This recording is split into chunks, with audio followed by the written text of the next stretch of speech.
Hi, this is Sierra, and this is Reading Arsenal.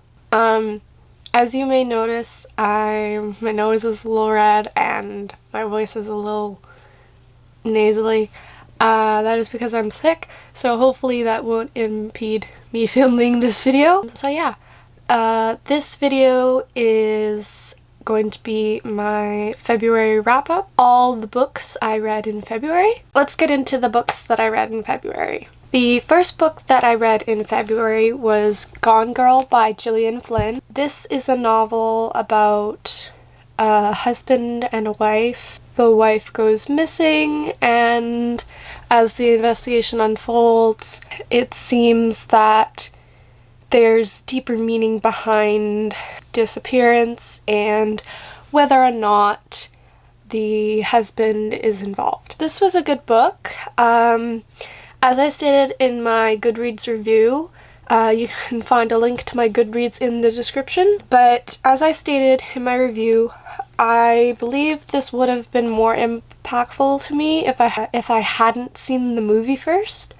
And I would recommend, if you haven't seen either, I would recommend the book first, because if you're more like impacted by books and you have sort of that imagination to, you know, create that shock value and stuff like that, then maybe the books might be better for you. But yeah, personally I thought reading the book first would have been better for me. This book was overall, like, the writing was really good. I liked the writing style and the way the characters thought. It helped that the characters were both writers, so it helped achieve the facade that they were speaking so not eloquently, but like using a lot of interesting ways of getting things across. But yeah, this is definitely not a book if you're looking to really like any of the characters. It's full of very unlikable, unreliable narrators. Yeah, and it was basically kind of a play-by-play of the movie with some parts obviously changed and stuff. I don't know, I just felt that there wasn't something extra that I thought there was gonna be having reading the book after seeing the movie, but so all in all, good book. I think I gave it either a 3 or a 3.5 stars. I'll have to double check that later, and I can just put the amount on the screen here.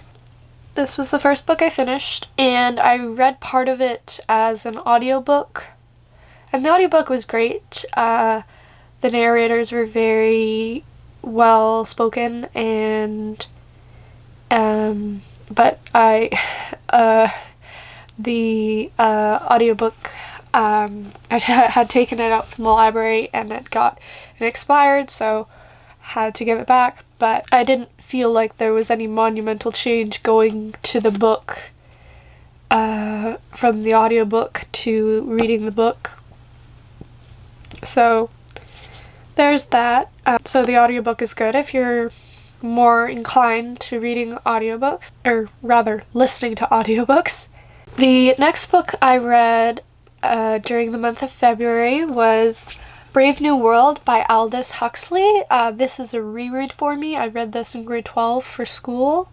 I kind of skipped the introduction part because I kind of wanted to go on it sort of blind to all the notions about it, because I completely I don't really remember like too much detail. I know like the basic premise and stuff from when I read it before, but I didn't know like certain key points. I just knew the ending. The ending is really, it's probably one of the best endings to a book I have ever read. Yeah, and so the second time reading Brave New World was okay. I read it a little fast because I wanted to get through it. but I gave it a lower rating than I did before. I gave it a 3-star, and because I did that because I didn't felt like it impacted me as much as it did when I read it the first time, which is, I don't know. I don't know. I felt like I couldn't understand, like, I understand what was going on. I understood, yeah, but some of the references and stuff kind of got lost on me, and I don't know. Like, I still enjoy this book, and I still would recommend it to someone who's interested in reading, like, a classic dystopian story, but yeah, I couldn't really feel like this was one of my faves anymore. I don't know. But yeah, I'm still gonna keep it, and maybe I'll do some more research into it, because in school I just kind of like read it and did what I could, you know. And the last book that I completed in February is Dead as a Doornail by Charlaine Harris. This is the 5th book in the Sookie Stackhouse series.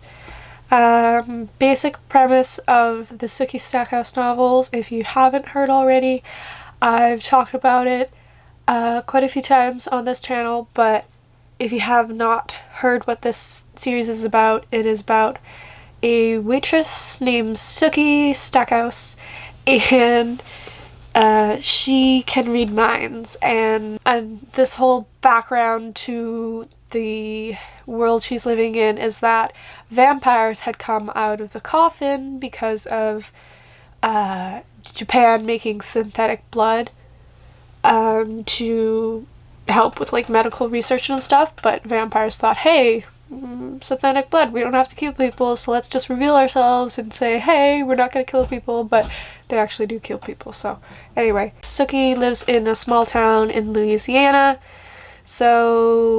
and she meets this vampire and she can't read his mind, so she's like, hey, I can be free with you, I can be like myself because I have to block every other person's mind out of my head. So yeah, and it's like, it's not something to go, this character Sookie is very blah blah blah. You don't have to be like very analytic when you read these books, because they're just for fun and they're just fluffy kind of entertainment. I wouldn't say they are bad, but they're just lighthearted and nothing too serious. It's a vampire romance. So this specific book in the series, I enjoyed, read through it, enjoyed myself, but there's nothing about it that really got my attention, that really that I remember, that really gave it some real oof. So I only gave this 3 stars. I enjoyed it, but there's nothing much else I can say. The last books that I'm going to be talking about are books that I'm currently reading. I may finish one or both of them before the month ends, because I'm filming on the 26th, I believe. Yes. So yeah, so I may finish these before the month goes out, so I just decided to include them in my wrap-up. So let's just show them to you. First off, I started reading Illuminae by Amie, Kaufman, and Kristoff. Illuminae is sort of a mixed media type book. It consists of like emails, IMs, case files, that sort of thing.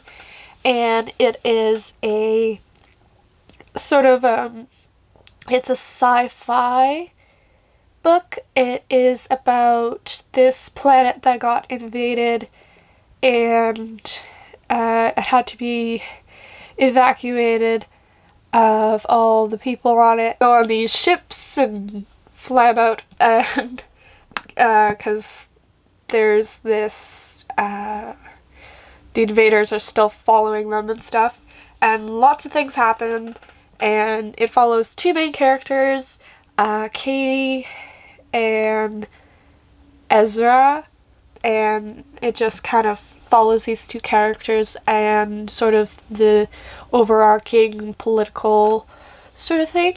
I'm enjoying it so far. The beginning was a little confusing because you just kind of dropped into this world and right when they're evacuating, and it sort of explains the whole idea of the worlds to you, but it's like it uses a lot of jargon and stuff. So just if you're planning on reading this, it's good. Just power through that part, and it's a really unique reading experience. Yeah, it's nothing like I've read before, which is really refreshing and exciting. So I hope to finish this really soon. And the other book that I'm currently reading is a reread. I think that this is the third time I've read this book. I'll just preface this with the reason why I'm reading this for the third time. I was watching Shadowhunters, which are based on the Mortal Instruments series by Cassandra Clare. Shadowhunters is like a freeform show. Here in Canada we have it on Netflix, so yeah, I was trying to watch the first episode of the second season, and I was like sitting there trying to watch it, and I just want to read the book. I want to feel the same emotions that I felt when I first picked up this book, because I first picked up this book in like middle school, and this sort of, it was one of the books that brought me back into reading like books, and it kind of introduced me to teen books and young adult literature. So yeah, let me just, yeah, you obviously know it's The City of Bones by Cassandra Clare, the first book in the Mortal Instruments series. I'm almost 375 pages into it already, and I started it 4 days ago. So yeah, not even 4, I think it was like 3. It was not the day before yesterday, but the day before that. So yeah, and I love this series so much, like especially the first couple books, because they give me so much nostalgia, and yeah, I'm just really yeah, I really love this book. So the reason I'm rereading it is because, not only because I felt like feeling nostalgia. I haven't read the last book in the series yet, and I kind of don't want to go in it like completely like, whoa, I don't remember anything about it. So I'm slowly going through the series, and I'm gonna read it and sort of I'm gonna try and read the whole Shadowhunter World series in publication order, so that'll be fun. So yeah, I'll probably mention this in my March TBR, which will be going up very soon. So yeah, so that's that. So anyway, thanks so much for watching. All the books that I've talked about are going to be linked in the description box, so if you're interested in any of them, I highly recommend you go check them out. Yeah, so I guess that's it for this video. Let me know if you have read any of these books, and I'll see you guys next time. Bye!